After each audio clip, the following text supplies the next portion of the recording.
Tentang ganti ngawur be wasa Allah. Resiki kok genderut resiki. Oh tak resiki kok.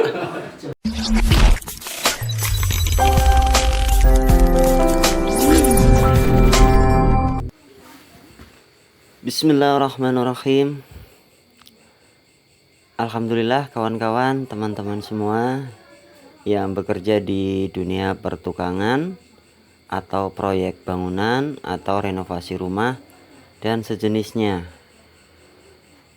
Oke, kali ini saya sedang mengikuti proyek pembuatan plafon drop ceiling ya. Tapi di sini untuk pemasangan dan pembuatan drop ceilingnya mungkin di lain video. Nah kali ini saya hanya berbagi sedikit tips kepada teman-teman bagaimana cara pemasangan list plafon ya. Mungkin teman-teman yang masih pemula, masih belajar, ingin tahu bagaimana cara memasang list plafon, mungkin video ini bisa membantu ya.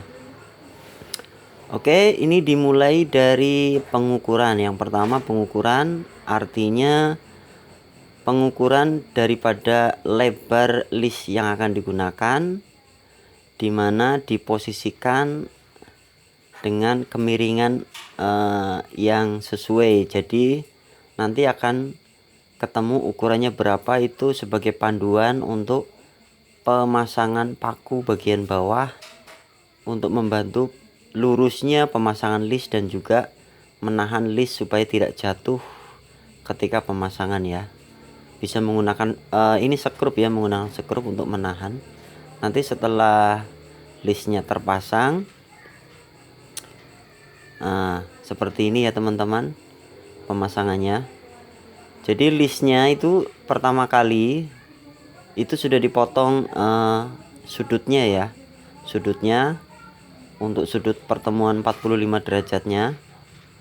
Kemudian di bagian bawah sudah dipasang penahannya. Nah ini contoh, ada 3 penahan di sini ya. Oke, tentunya penggunaan penahan ini tergantung panjangnya ya. Biasanya menggunakan 3 penahan sudah cukup, dan ini diukur dari ketinggian sesuai dengan lebarnya list yang digunakan nanti ya. Tujuannya supaya lurus dan untuk menahan ya. Kemudian kita siapkan kompon ya. Tentunya untuk campuran kompon cukup dengan air saja. Mungkin teman-teman sudah mengetahui ya bagaimana membuat kompon ya. Kemudian pembuatan kompon ini memang tidak bisa lama ya, jadi memang harus gerak cepat, apalagi untuk bidang list yang lebar atau panjang ya. Kemudian setelah komponnya jadi, langsung dioleskan saja sepanjang list di bagian sisi atas dan bawahnya. Untuk ketebalannya ini secukupnya ya, artinya secukupnya, tidak terlalu tebal tetapi menempel ke seluruh sisi supaya kuat ya, dan tidak terjadi rongga supaya listnya juga kuat. Dan ini penempelan ini memang harus merata ketika penekanan nanti, karena list itu mudah sekali patah, jadi memang harus hati-hati ya. Untuk yang panjang mungkin diperlukan 2 orang ya. Nah di sini ketika sudah dioleskan, ini tidak bisa menunggu lama ya, karena kalau lama nanti komponnya ini keburu kering dan tidak bisa kurang bagus nanti dalam penempelan, atau tidak bisa ditekan ya. Sudah tidak bisa penekanannya nanti akan susah. Jadi memang harus gerak cepat. Kita memperkirakan jumlah kompon yang dibutuhkan, kemudian baru kita buat ya. Jangan sampai kurang kemudian di tengah jalan nanti baru, atau kalau kelamaan ini nanti susah nempel. Oke, setelah kompon sudah diolesi, segera kemudian melakukan penempelan. Jadi memang seperti ini ya penekanannya. Penekanannya memang harus hati-hati, karena list itu memang biasanya sangat rapuh ya.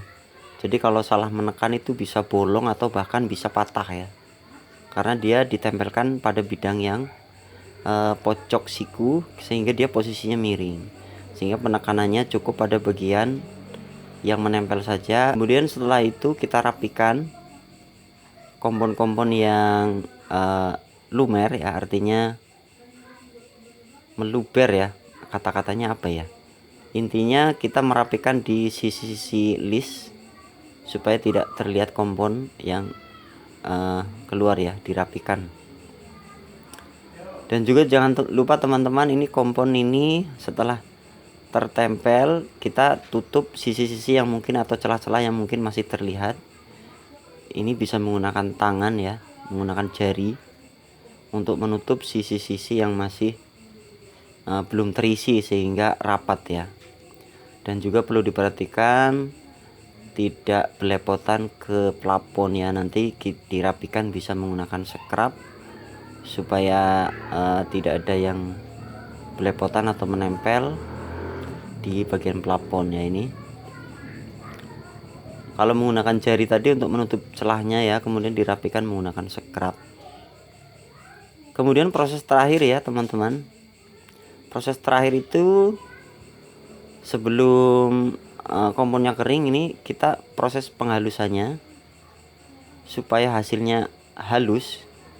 Karena biasanya ketika menggunakan jari itu tampak kasar, kita menggunakan kuas ya, kuas yang basah ya, dan juga untuk membersihkan sisa-sisa daripada kompon yang belepotan.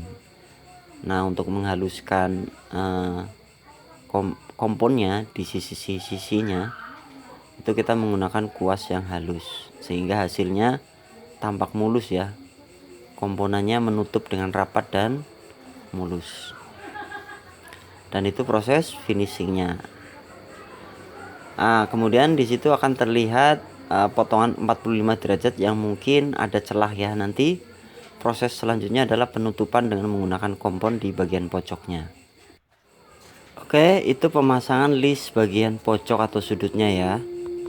Nah, kemudian karena ini modelnya drop ceiling, ini akan lebih rapi ketika atau lebih mewah ketika menggunakan list bagian sisi bawah ya, seperti yang teman-teman lihat ini.